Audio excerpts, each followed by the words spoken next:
and start so cool. fusing I it. couldn't quite see, yeah.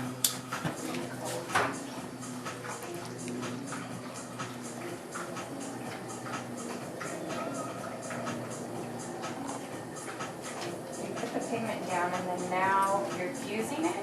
I am. When you're building encaustic paintings, every couple of layers you have to,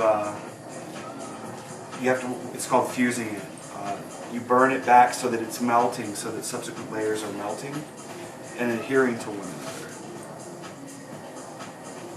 And there's a lot of, you know, for as many artists as there are, everybody's got their opinion on how much to fuse. I've been told I fuse a little heavily.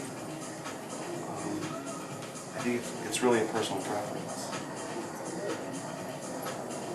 Because with this, when I start getting the wax really hot, and that oil stick will start to sort of bleed into that. And like I said, with this particular technique I'm doing right now, I'm really not concerned about fine detailed lines or even details in general. I'm just sort of letting it organically happen. But you can certainly use flow pens. This medium works really well with like intarsia techniques where you use pottery tools and carve really detailed imagery into the paint. And then you can fill that in with different colors and scrape it back. But like I said, with these ones I've been doing, I'm really just, it's pure abstraction and all process driven.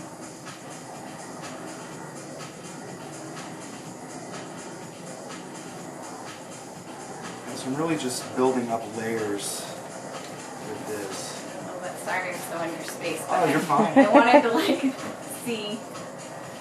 show it up close like that. And I don't know if you can see all these tiny air bubbles, but there are some encaustic painters who are like, ah, you're getting it too hot. If you didn't get it so hot, and if you use a particular kind of brush, you won't get bubbles. And that's true. A more expensive brush will make fewer bubbles as you lay down the wax.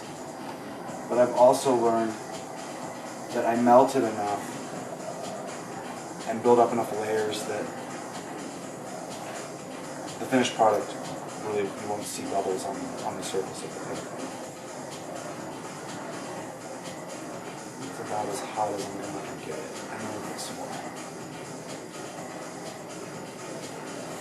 I think this is why I've been enjoying. You can see where I got it a little hot. It's still molten there.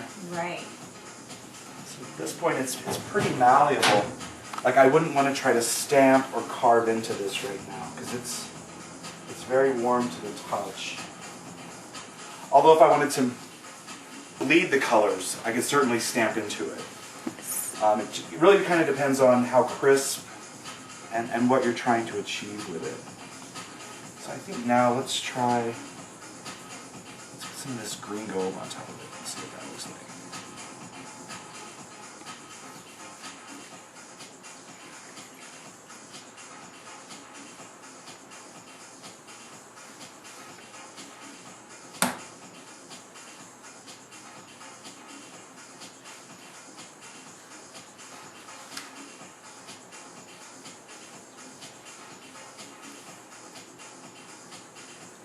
Do you think that music's too loud? No. You can probably always edit it out too, right? Mm-hmm.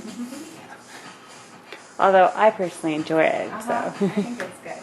This is kind of the music I tend to listen to. Like I'll listen to sometimes stuff a little more relaxed, like Enigma or something, or New Age music. But a lot of times I listen to like electronic kind of house music. Just sort of like the energy of it.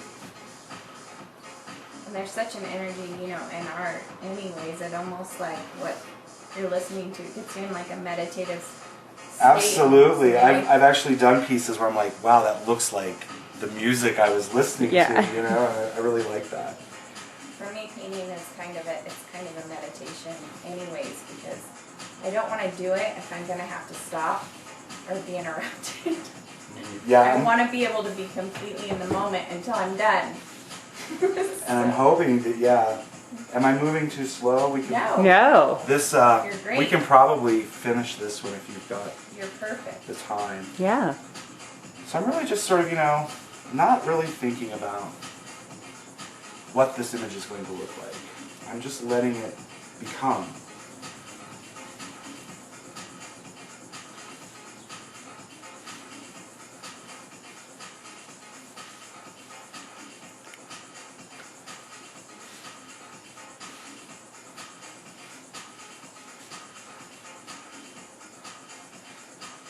And I really just like the process of playing with it because to my eye, that base layer didn't look as pink as it's starting to look with this this metallic sort of gold color coming on it now.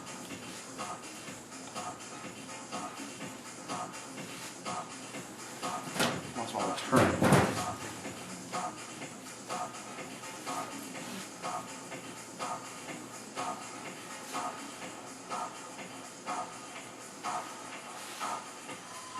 So I'm really trying to build up some lines, just some erratic lines with the brush.